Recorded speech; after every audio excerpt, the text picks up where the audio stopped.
ಎಲ್ರಿಗೂ ನಮಸ್ಕಾರ. ನಾನು ಪೃಥ್ವಿಗೌಡ, ಗಾಯಕ, ನಿರೂಪಕ, ನಟ, ನಿರ್ದೇಶಕ. ಸರ್ವಕಾರ ಯೂಟ್ಯೂಬ್ ಚಾನಲಿನ ಪರಿಚಯ ಸೀರೀಸ್ಗೆ ತಮಗೆಲ್ರಿಗೂ ಕೂಡ ಆತ್ಮೀಯವಾದಂತಹ ಪ್ರೀತಿಯ ಸ್ವಾಗತ, ಸುಸ್ವಾಗತ.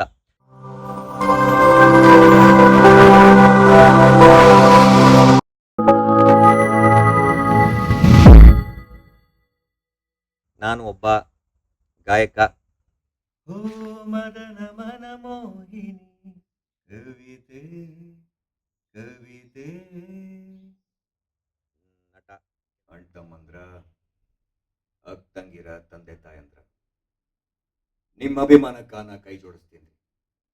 ಠಾಕ್ರೆ, ಕನ್ನಡಿಗರ ಮಾನ ಅಭಿಮಾನ ನಿನ್ನಂತ ಕಚ್ಚಿನಾಯಿಗೇನ್ ಗೊತ್ತೈತಿ? ಹುಟ್ಟಿದ್ದು ಚಿಕ್ಕಮಂಗ್ಳೂರಲ್ಲಿ, ಅಪ್ಪನೂರು ಚಿಕ್ಕಮಂಗ್ಳೂರು ಆಗಿದ್ದರಿಂದ ಇರೋದು. ಸೊ ನಮ್ಮ ಬಿಸ್ನೆಸ್ ಕೂಡ ಶಿವಮೊಗ್ಗದಲ್ಲೇ ಸ್ಟಾರ್ಟ್ ಮಾಡಿದ್ವಿ. ಚೈಲ್ಡ್ಹುಡ್ ಒಂದ್ 2-3 ವರ್ಷ ನಾವು ಚಿಕ್ಕವ್ರು ಇರ್ಬೇಕಾದ್ರೆ ಈ ಕರಡಿಗಳನ್ನೆಲ್ಲ ತಗೊಂಬರೋರು, ದೇಕೋರೆ ಬಾಳೆ ದಿಂಡು, ಆ ಹಾಡು ನಾನು ಫಸ್ಟ್ ಹಾಡಿದ್ದೆ. ತುಂಬಾ ಆತ್ಮೀಯವಾದ ಫ್ರೆಂಡ್ಸ್ ಸಿಕ್ಕಿದ್ದು ಕೂಡ ಅದೇ ಸ್ಕೂಲಲ್ಲಿ ಆಡ್ತಾ ಇದ್ವಿ. ಅದು ಬಿಟ್ರೆ ಜಾಸ್ತಿ ಆಡ್ತಾ ಇದ್ದಿದ್ದು ಕ್ರಿಕೆಟ್. ಆಮೇಲೆ ದುರ್ಗಿಗುಡಿ ಸ್ಕೂಲಲ್ಲಿ ಓದಿದ್ದು. ಅದಾದ್ಮೇಲೆ DVS ಹೈಸ್ಕೂಲ್, ಅಲ್ಲಿಂದ DVS ಕಾಂಪೋಸಿಟ್ ಅಲ್ಲಿ ಆ ಕಾರ್ಯಕ್ರಮದಲ್ಲಿ ನಾವು ಸಂಸ್ಕಾರ ಭಾರತೀಯ ವಾಲಂಟಿಯರ್ ಫಸ್ಟ್ ಟೈಮ್ ಸ್ಟೇಜ್ ಮೇಲೆ ಹಾಡಿದ್ದು ಅಂತ ಹೇಳಿದ್ರೆ ಆಸ್ ಅನ್ ಆಕ್ಟರ್. ಒಂದ್ಸತಿ ಏನಾಯ್ತು,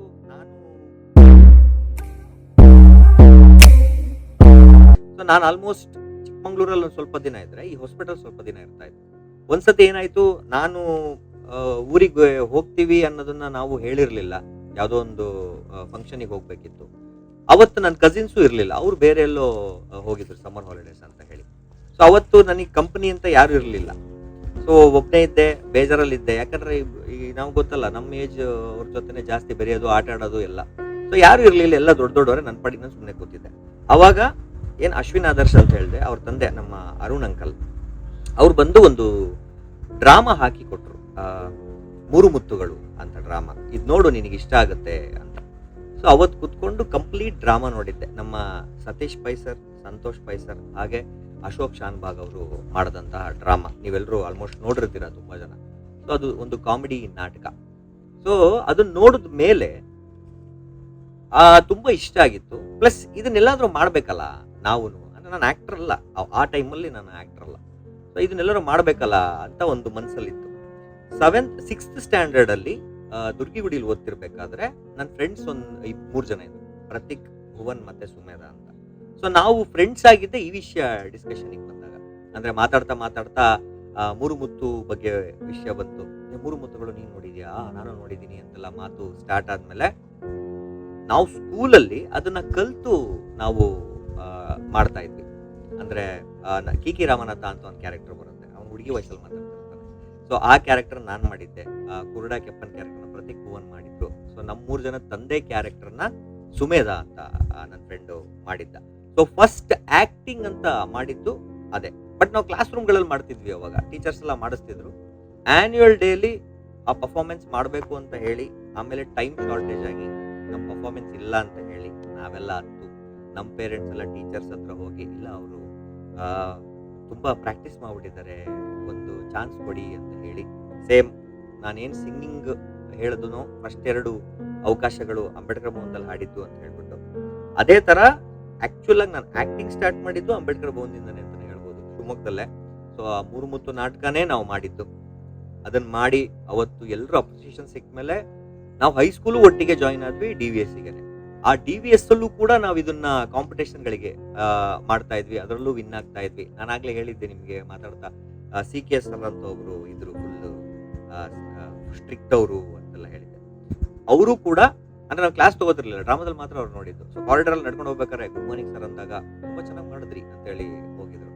ಸೊ ಅವತ್ತಿಂದ ಒಂದು ಸ್ವಲ್ಪ ಆಕ್ಟಿಂಗ್ ಮೇಲೆ ಇಂಟ್ರೆಸ್ಟ್ ಚೂರು ಜಾಸ್ತಿ. ಅಂದ್ರೆ ಕರಿಯರ್ ಆಗಿ ತಗೋಬೇಕು ಆ ಥರ ಎಲ್ಲ ಅಲ್ಲ, ನಾವು ಮಾಡಿದ್ದು ನೋಡಿ ಅಪ್ರಿಷಿಯೇಟ್ ಮಾಡಿದಾಗ ಖುಷಿ ಸಿಗುತ್ತಲ್ಲ.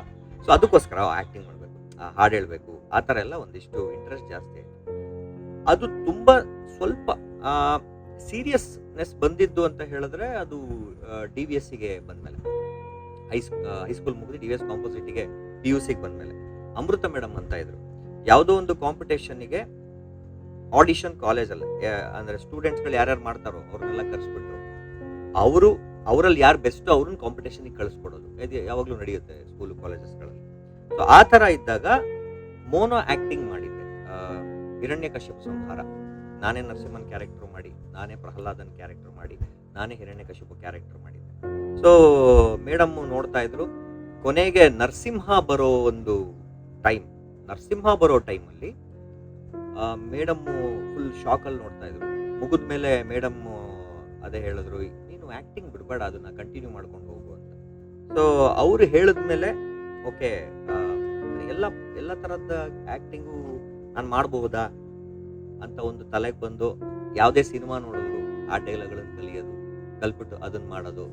ನಮ್ಮ ದರ್ಶನ್ ಅವರ ಕ್ರಾಂತಿವೀರ ಸಂಗೊಳ್ಳಿ ರಾಯಣ್ಣ ಕ್ಲೈಮ್ಯಾಕ್ಸ್ ಡೈಲಾಗು, ಹಾಗೆ ಆಸ್ಥಾನದಲ್ಲಿ ಹೇಳೋ ಡೈಲಾಗ್ಗಳು, ಯಾವ್ದಾದ್ರು ಆಡಿಷನಿಗೆ ಹೋದ್ರು ಕೂಡ ಅದನ್ನೇ ಹೇಳ್ತಾ ಸೊ ಆ್ಯಕ್ಟಿಂಗಲ್ಲೂ ಕೂಡ ಒಂದಿಷ್ಟು ಕರಿಯರ್ ಅಂತ ಅಲ್ಲ, ನಾನು ಆಗಲೇ ಹೇಳಿದಾಗೆ ಎಲ್ಲರೂ ಅಪ್ರಿಷಿಯೇಟ್ ಮಾಡ್ತಾರೆ ಅಂದಾಗ ಆ ಕೆಲಸ ಮಾಡೋಕ್ಕೆ ಖುಷಿ ಆಗುತ್ತಲ್ಲ. ಸೊ ಆ ಥರ ಕ್ಯಾರಿ ಮಾಡ್ಕೊಂಡು ಹೋಗಿ ಇಂಜಿನಿಯರಿಂಗ್ ಬಂದಮೇಲೆ ಸ್ವಲ್ಪ ಒಂದು ಎರಡನೇ ವರ್ಷ ಬಂದಾಗ ನೆಕ್ಸ್ಟ್ ಫ್ಯೂಚರ್ ಏನು ಅಂತ ಯೋಚನೆ ಮಾಡಬೇಕಾದ್ರೆ, ಓಕೆ ನಾನು ಈ ಫೀಲ್ಡಲ್ಲಿ ಕಂಟಿನ್ಯೂ ಆಗಬೇಕು ಅಂತ ಹೇಳಿದ್ರೆ ಇದ್ರ ಬಗ್ಗೆ ಇನ್ನೂ ಜಾಸ್ತಿ ಕಲಿಬೇಕು ಅನ್ನೋ ಒಂದು ಸೀರಿಯಸ್ನೆಸ್ ಬಂದಿತ್ತು. ಬಟ್ ಅದಕ್ಕೂ ಮುಂಚೆ ಒಂದು ತಲೆಯಲ್ಲೊಂದು ಯೋಚನೆ ಅಂತೂ ಇತ್ತು, ನಾನು ಯಾಕೆ ಶಿವಮೊಗ್ಗ ಬಿಟ್ಟು ಬೇರೆ ಎಲ್ಲೂ ಹೋಗಲಿಲ್ಲ ಅನ್ನೋದು. ನಾನು ತುಂಬ ಜನ ಕೇಳ್ತಿದ್ದೆ. ಪ್ಲಸ್ ನಮ್ಮ ಅಕ್ಕ ಕೂಡ ಹೊರಗಡೆನೆ ಓದಿದ್ದು, ಇಂಜಿನಿಯರಿಂಗ್ ಮಾಡಿದ್ದು ತುಮಕೂರು ಸಿದ್ಧಾರ್ಥದಲ್ಲಿ. ಸೊ PUC ಮಾಡಬೇಕಾದ್ರೆ ನನ್ನ ತಲೆಯಲ್ಲಿ ಇರಲಿಲ್ಲ ನನಗೆ ಇಂಜಿನಿಯರಿಂಗೇ ಮಾಡಬೇಕು ಅಂತ. ನಾನು ಆ್ಯಕ್ಚುಲಿ ಆಪ್ಷನ್ಸನ್ನ ಕಮ್ಮಿ ಮಾಡ್ಕೊಳ್ಳೋದಕ್ಕೋಸ್ಕರನೇ, ಅಂದರೆ PUC ಮುಗಿದ್ಮೇಲೆ ಏನು ಮಾಡಬೇಕು ಅಂತ, MBBS ಮಾಡ್ಬೋದು, ಆಮೇಲೆ ಇಂಜಿನಿಯರಿಂಗ್ ಮಾಡ್ಬೋದು, ಯಾವುದೋ ಬೇರೆ ಡಿಗ್ರಿನೂ ಮಾಡ್ಬೋದು, ಏನಾದ್ರು ಮಾಡ್ಬೋದು. ನನಗೆ ಯಾವತ್ತೇ ಆಗಿದ್ರು ಕೂಡ ನಾನು ಅಷ್ಟು ಸೀರಿಯಸ್ ಆಗಿ ಯಾವುದೂ ಯೋಚನೆ ಮಾಡಿಲ್ಲ. ನನ್ನ ಫ್ಯಾಮಿಲಿನೇ ಯೋಚನೆ ಮಾಡಿರೋದು ಅದ್ರ ಬಗ್ಗೆ ಎಲ್ಲ. ಇದಾಯಿತು, ಏನು ಪ್ರೈಮರಿ ಆಯಿತು. ಹೈಸ್ಕೂಲಲ್ಲಿ ಸೇರ್ತೀಯಾ? ನನ್ನ ಫ್ರೆಂಡ್ಸ್ ಎಲ್ಲ ಇದಕ್ಕೆ ಸೇರ್ತಿದ್ದಾರಲ್ಲ, DVS ಹೈಸ್ಕೂಲಿಗೆ, ನಾನು ಅಲ್ಲೇ ಸೇರ್ತೀನಿ ಅಷ್ಟೇ. ಅಲ್ಲಿ ಆ್ಯಕ್ಚುಲಿ ನಾನು ಫಸ್ಟ್ ತೊಗೊಂಡಿದ್ದೇನು ಅಂದರೆ, ಫಸ್ಟ್ 3 ಲ್ಯಾಂಗ್ವೇಜು ನಮಗೆ ಆಪ್ಷನ್. ಇವಾಗ ಹೇಗಿದೆ ಗೊತ್ತಿಲ್ಲ ನನಗೆ. ಫಸ್ಟ್ 3 ಲ್ಯಾಂಗ್ವೇಜ್ ನಾವು ಯಾವ್ದು ಬೇಕಾದ್ರೂ ತೊಗೋಬೋದಿತ್ತು. ಕನ್ನಡ, ಇಂಗ್ಲೀಷ್, ಹಿಂದಿ, ಸಾಂಸ್ಕ್ರಿಟ್ ಎಲ್ಲ ತೊಗೋಬೋದಿತ್ತು. ನನ್ನ ಜೊತೆ ಇರೋ ಫ್ರೆಂಡ್ಸ್ ಏನು ಪ್ರತೀಕ್, ಭುವನ್, ಸುಮೇಧ ಅಂತೆಲ್ಲ ಹೇಳಿದೆ, ಅವರೆಲ್ಲ ಸಾಂಸ್ಕ್ರಿಟ್ ತೊಗೊಂಡಿದ್ರು. ಸೊ ನಾನು ಕೂಡ ಸಾಂಸ್ಕ್ರಿಟ್, ಅವ್ರು ತೊಗೊಂಡಿರಲ್ಲ ಸಾಂಸ್ಕ್ರಿಟ್, ಯಾಕಂದ್ರೆ ಒಂದು ಕ್ಲಾಸ್ ರೂಮಲ್ಲಿ ಒಟ್ಟಿಗೆ ಇರ್ಬೋದು ಅಂತಷ್ಟೇ. ಸೊ ಸಾಂಸ್ಕ್ರಿಟ್ ತೊಗೊಂಡಿದ್ದೆ. ಫಸ್ಟ್ ಲ್ಯಾಂಗ್ವೇಜ್ ಸಾಂಸ್ಕ್ರಿಟ್ಟು, ಇಂಗ್ಲೀಷ್ ಮತ್ತು ಕನ್ನಡ, ಥರ್ಡ್ ಲ್ಯಾಂಗ್ವೇಜ್ ಕನ್ನಡ ತೊಗೊಂಡಿದ್ದೆ. ಅದೇನಾಗ್ಬಿಟ್ಟಿದೆ, ಫಸ್ಟ್ ಡೇ ಕ್ಲಾಸ್ ರೂಮಲ್ಲಿ ಕೂತಿದ್ದೀವಿ, ಅಟೆಂಡೆನ್ಸ್ ಕರೀತಾ ಇದ್ದಾರೆ, ನನ್ನ ಹೆಸರು ಬರಲೇ ಇಲ್ಲ. ಆ್ಯಕ್ಚುಲಿ ಪೃಥ್ವಿ ಅಂತ ಬಂತು, ಪೃಥ್ವಿ ML ಅಂತ ನನ್ನ ಇನ್ನೊಬ್ರು ಫ್ರೆಂಡ್ ಇದ್ದಾರೆ. ಸೊ ಅವ್ರ ಹೆಸರು ಕರೆದ್ರು, ಪೃಥ್ವಿ ML ಬಂತು. ಇನಿಷಿಯಲ್ ತಪ್ಪಾಗಿರ್ಬೋದಾ ಅಂತ. ಆಮೇಲೆ ನೋಡಿದ್ರೆ ನನ್ನ ಹೆಸರು ಬರಲೇ ಇಲ್ಲ. ನಾನು ಕೇಳಿದೆ, ಸರ್ ನನ್ನ ಹೆಸರು ಬರಲೇ ಇಲ್ಲ ಸರ್ ಅಂತ. ನೀವು ಹೋಗಿ ಆಫೀಸಲ್ಲಿ ಒಂದ್ಸತಿ ಕೇಳಿ ಅಂತ. ಆಫೀಸಿಗೆ ಹೋದೆ, ಇಲ್ಲ ನಿಮ್ಮದು ಹೆಸರು C ಸೆಕ್ಷನಲ್ಲಿದೆ ಅಂತಂದು. ಅಂದರೆ ನಾನು ಆಗಲೇ ಹೇಳಿದ್ನಲ್ಲ, ವರ್ಸ್ಟ್ ಸೆಕ್ಷನ್, ಆ ಸೆಕ್ಷನಲ್ಲಿದೆ ಅಂತ ಹೇಳಿದ್ರು. ಅಂದರೆ ನಾನು ಹೇಳ್ತಿಲ್ಲ, ನಮ್ಮ ಟೀಚರ್ಸ್ ಹೇಳಿದ್ರು ವರ್ಸ್ಟ್ ಸೆಕ್ಷನ್ ಅಂತ, ನಮ್ಮದು ಬೆಸ್ಟ್ ಸೆಕ್ಷನ್ ಅವಾಗಲೂ. ಸೊ ಹಂಗೆ ಹೇಳಿದ ತಕ್ಷಣ ನಾನು ಮನೆಗೆ ಬಂದೆ. ಅಂದರೆ ಏನು ಮಾಡ್ಬೋದು ಮತ್ತೆ D ಸೆಕ್ಷನಿಗೆ ಬರೋದಕ್ಕೆ ಅಂತ. ಇಲ್ಲ, ಅದಕ್ಕೆ ನೀವು ಪೇರೆಂಟ್ಸ್ ಕರ್ಕೊಂಬರ್ಬೇಕು ಅಂತೆಲ್ಲ. ಸರಿ ಆಯಿತು ಅಂತ ಬಂದೆ ಮನೆಗೆ. ಅಡ್ಮಿಷನ್ಗೂ ಕೂಡ ಅಪ್ಪ ಬಂದಿರಲಿಲ್ಲ, ನಮ್ಮ ಮಾವ ಮತ್ತು ನಮ್ಮ ಅಮ್ಮ ಬಂದಿದ್ರು. ನಾ ಅಪ್ಪಂಗೆ ಹೋಗ್ಬಿಟ್ಟು ಹೇಳಿದೆ, ಈ ಥರ ಆಗ್ಬಿಟ್ಟಿದೆ, ಫಸ್ಟ್ ಲ್ಯಾಂಗ್ವೇಜು ಸಾಂಸ್ಕ್ರಿಟ್ ತೊಗೊಂಡಿದ್ದೆ, ಬಟ್ ಅದು C ಸೆಕ್ಷನಿಗೆ ಹೋಗ್ಬಿಟ್ಟಿದೆ. ಅಲ್ಲಿ first language Kannada, English, Hindi order ಇದೆ. ಇಲ್ಲಿ ಸಾಂಸ್ಕ್ರಿಟ್ಟು, ಇಂಗ್ಲೀಷು, ಕನ್ನಡ ಅಂತ. ಅವ್ರು ಕೇಳಿದ್ರು, ಫಸ್ಟ್ ಆಫ್ ಆಲ್ ನೀನು ಸಾಂಸ್ಕ್ರಿಟ್ ಯಾಕೆ ಕಲಿತಿದ್ಯಾ ಅಂತ ಕೇಳಿದ್ರು. ಅಲ್ಲ, ಇದು ಪ್ರತೀಕ ಭುವನ ಎಲ್ಲ ಅದೇ ಕ್ಲಾಸಲ್ಲಿ ಅದು ಇದ್ದಿದ್ದು ಒಂದೇ ಸೆಕ್ಷನ್, D ಸೆಕ್ಷನ್ ಮಾತ್ರ ಸಾಂಸ್ಕ್ರಿಟ್ ಅವರಿಗೆ. ABCಲಿ A section Kannada, BC English, English medium. So ನಂದು C ಸೆಕ್ಷನಿಗೆ ಬಿದ್ದುಬಿಟ್ಟಿದೆ ಅಂತ. ಇಲ್ಲ ಬೇಡ, ನೀನು ಕನ್ನಡನೇ ಕಂಟಿನ್ಯೂ ಮಾಡು ಅಂತ. ಸೊ ಫಸ್ಟ್ ಬ್ರೇಕಪ್ ಅದು ನನ್ನ ಫ್ರೆಂಡ್ಸ್ ಜೊತೆಗೆ. ಸೊ C ಸೆಕ್ಷನಿಗೆ ಹೋದ್ಮೇಲೆ ನನಗೆ ಯಾವ ಸಬ್ಜೆಕ್ಟ್ ಆದರೂ ಓಕೆ, ಬಟ್ ನನ್ನ ಫ್ರೆಂಡ್ಸ್ ಜೊತೆ ಇರಬೇಕು ಅಂತ ಸಾಂಸ್ಕ್ರಿಟ್ ಅಂತ ತೊಗೊಂಡಿದ್ದೆ. ಸೊ ಆಮೇಲೆ C ಸೆಕ್ಷನಿಗೆ ಆಯಿತು. ಹೈಸ್ಕೂಲ್ ಮುಗೀತು. ಹೈಸ್ಕೂಲ್ ಮುಗಿದ್ಮೇಲೂ ಕೂಡ ಏನು ಮಾಡಬೇಕು, ಸೈನ್ಸಾ, ಆರ್ಟ್ಸಾ, ಕಾಮರ್ಸಾ, ಏನು ಹೇಳ್ತೀರೋ ಅದು ಮಾಡ್ತೀನಿ ನಾನು ಅಷ್ಟು ಸೀರಿಯಸ್ ಆಗಿ ಯಾವುದು ಮಾಡಬೇಕು ಅಂತ ತಲೆ ಇರಲ್ಲ. ಅಂದರೆ ಸೀರಿಯಸ್ನೆಸ್ ಇಲ್ಲ ಅಂತಲ್ಲ, ನನ್ನ ಫ್ಯಾಮಿಲಿ ಬೆಸ್ಟ್ ಡಿಸಿಷನ್ ತೊಗೊಳ್ತಾರೆ ಅಂತ ಅಷ್ಟೇ. ಸೈನ್ಸು, ಆರ್ಟ್ಸು, ಕಾಮರ್ಸು ಅಂತ. ಅದರಲ್ಲಿ ಸೈನ್ಸ್ ಮಾಡಬೇಕು ಅಂತ ಆಯಿತು. ಸೈನ್ಸಲ್ಲಿ 3 ಆಪ್ಷನ್ ಇದೆ, ಬಯಾಲಜಿನ, ಕಂಪ್ಯೂಟರ್ ಸೈನ್ಸಾ, ಸ್ಟ್ಯಾಟಿಸ್ಟಿಕ್ಸಾ ಅಂತ. ನಮ್ಮ ಮಾವ ಸ್ಟ್ಯಾಟಿಸ್ಟಿಕ್ಸ್ ಓದಿದ್ರಿಂದ ಸ್ಟ್ಯಾಟಿಸ್ಟಿಕ್ಸ್ ತಗೋ, ಓಕೆ ಯೂಸ್ ಆಗುತ್ತೆ ಅಂತ ಅಂದಿದ್ರು. ನನಗೆ ಯಾವುದಾದ್ರೂ ಓಕೆ, ಬಯಾಲಜಿ ಆದರೂ ಓಕೆ, ಇದಾದರೂ. ಸೊ PCM ಎಸ್ ಕಾಂಬಿನೇಷನಲ್ಲಿ ಡಿ ವಿ ಎಸ್ ಕಾಂಪೋಸಿಟಲ್ಲಿ ನಾನು ಜಾಯಿನ್ ಆಗಿ ತೊಗೊಂಡಿದ್ದು. ಸೊ ಅಲ್ಲಿ ನನಗೊಂದು ಆಪ್ಷನ್ ಹೋಯ್ತು, ಅಂದರೆ ಎಮ್ ಬಿ ಬಿ ಎಸ್ ಅನ್ನೋ ಆಪ್ಷನ್ ಹೋಯ್ತು. ನಾನು ಮತ್ತೆ ಬಯೋಲಜಿ ತೊಗೊಂಡಿಲ್ಲ ಅಂದ್ರೆ ಅದು ಮಾಡೋಕ್ಕಾಗಲ್ಲ.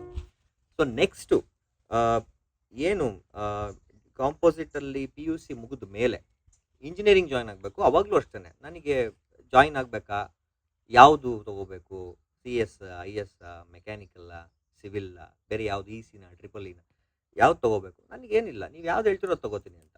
ಸೊ ಅವಾಗಲೂ ಮಾವ ಹೇಳಿದ್ರು ಸಿವಿಲ್ ತಗೋ ಚೆನ್ನಾಗಿರುತ್ತೆ ಅಂತ ಹೇಳ್ಬಿಟ್ಟು. ಅಂದರೆ ಇಲ್ಲೂ ಅಷ್ಟೇ ನಾನು ಆಪ್ಷನ್ ಎಂಟ್ರಿ ಮಾಡಿದಾಗ ನನ್ನ ತಲೆಯಲ್ಲಿ ಇದ್ದಿದ್ದು ಒಂದೇ, ಶಿವಮೊಗ್ಗ ಬಿಟ್ಟು ಹೋಗಬಾರ್ದು ಅಂತ. ನಾನು ಆಗಲೇ ಹೇಳಿದಾಗೆ ನಮ್ಮ ಅಕ್ಕ ಸಿದ್ಧಾರ್ಥ ಕಾಲೇಜಲ್ಲಿ ಓದ್ತಿದ್ದರಿಂದ ನಾನು ನೋಡ್ತಿದ್ದೆ ಅಲ್ಲಿ ಹಾಸ್ಟೆಲ್ ಲೈಫ್ ಹೇಗಿರುತ್ತೆ. ಅವಳು ಮನೆಗೆ ಎಷ್ಟು ಸತಿ ಬರ್ತಾಳೆ, ತಿಂಗಳಲ್ಲೋ 2 ತಿಂಗಳಿಗೆ ಒಂದ್ಸಲನೋ. ಅವ್ರು ಕಾಲೇಜ್ ಬಿಟ್ಟು ಬೇರೆ ಏನು ಮಾಡೋಕ್ಕೆ ಸಾಧ್ಯ?